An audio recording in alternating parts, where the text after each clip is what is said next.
After doing so many videos about Sega's Game Gear, let's look at its younger cousin, the Nomad. And look at those eye-watering prices that keep climbing every year. If you don't know what the Nomad is, you'd be forgiven to have never heard of this device before. No sooner was the Nomad released when it was quickly cancelled, only releasing in North America. Within a couple years, a steep discount started pouring in, and Sega continued its fire sale, losing $250 million in 1990s dollars. And yet here it is. A console not even working, and I'm out a couple $100 with a gamble it can be fixed. In this video, we'll be attempting to salvage this overpriced Sega Nomad. Upon inspection, this device looks like it's in decent shape, all things considered, minus this power button and broken screen. I wonder how the screen got mollywopped so hard. It's as if a baseball broke through the plastic cover and smashed the LCD. Powering the device on, we're greeted with a friendly reminder about how tough electronics in that era were.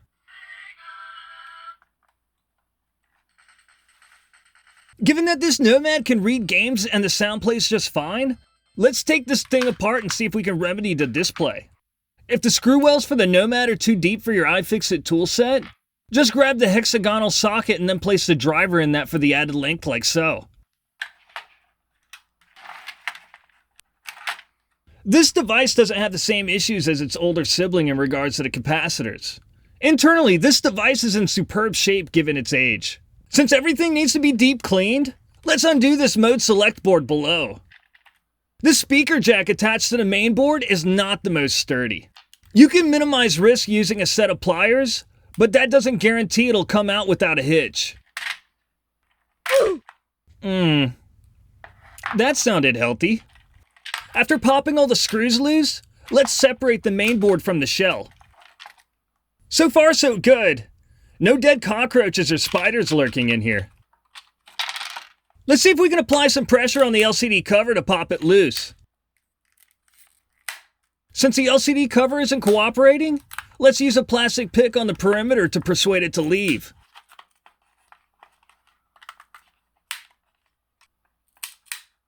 The last plastic shard is too brittle to use brute force on, so let's heat up the adhesive to make our lives easier.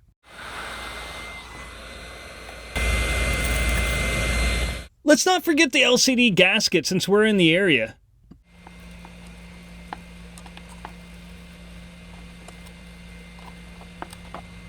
And this poor power button has seen better days. I'm just getting it to a usable state before addressing it permanently later. Let's free this Nomad's ribbon by raising one end of the cable and pushing a glob of solder down it like we did with the Game Gears in previous videos. While this flashing covering the LCD ribbon is annoying, the concept is all the same. If you're wanting to restore your Nomad to stock, here are this Nomad's part numbers for its LCD and inverter. Let's throw this Nomad's shell and buttons in a tub of soapy water to get everything sanitized.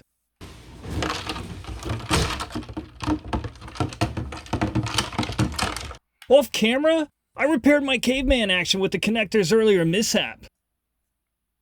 While you could probably get this LCD combo for $20, I purchased mine on eBay as an all-in-one kit for almost $60. The plastic LCD cover that came with this kit is a joke. Fortunately, I purchased all glass covers knowing what we were getting into. Let's make some slight modifications to this LCD driver board to get it running with our Nomad. If you're doing this modification, I suggest tackling it from the other side as my iron removed a couple of capacitors in the process. Little bit of deja vu kicking in for this scenario, but nothing we haven't encountered before. After getting our capacitors back on the driver board, let's bypass this buck converter with the blue wire like so. Before we install this LCD, let's do some separation of concern with the wiring. All this means is that everything video related will be wired up on the side of the video out, and everything power related will be wired up next to the DC in port. After rough plumbing our wires, let's mount this LCD to the main board and prep for our installation.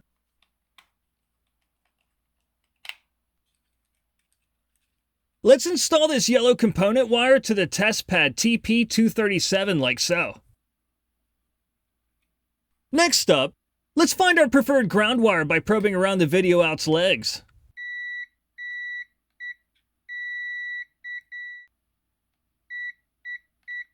Any of the spots that beep are suitable here. Technically, this is the only ground wire we need for the LCD to work, but for due diligence purposes, we will be attaching both the white and black wires to ground.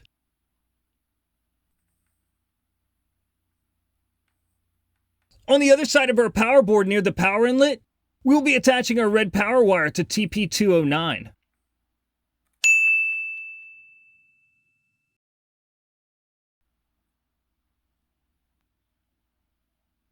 After probing around for a suitable ground, the bottom left switch post is where we'll be attaching the second ground wire. If everything went to plan, your board should look something like this. Something I noticed on the backside of the driver board were some brightness, contrast, and color pads. I couldn't find the specs on this board, so I kinda winged it from the brightness wheel on the Nomad to see if I could get it to work. Well, I did get limited brightness functionality doing it this way. I was going for a better picture, which this modification did quite well. Adding wires from the brightness wheel to the brightness pad by itself just washed the image out. It was definitely brighter, but a lot less useful. Daisy chaining the brightness, contrast, and color pad gave a much more improved picture, albeit at the expense of battery life.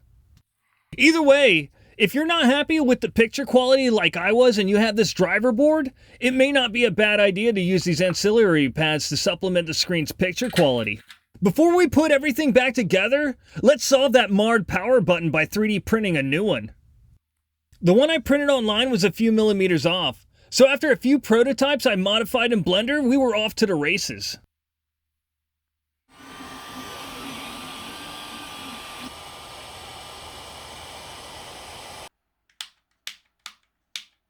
And that's about as close as we're going to get to a refurbished Nomad in this video.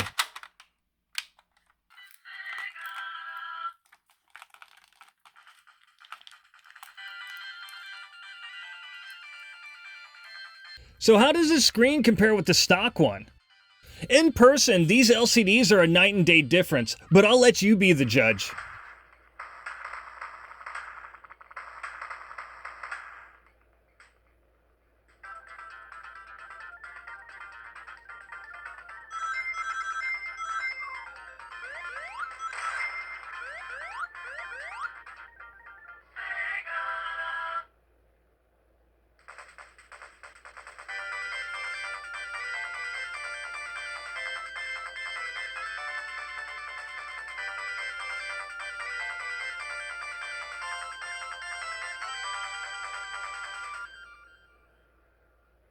And that about does it for this video. If you like this content, or if you have any questions or comments, go ahead and leave them down below.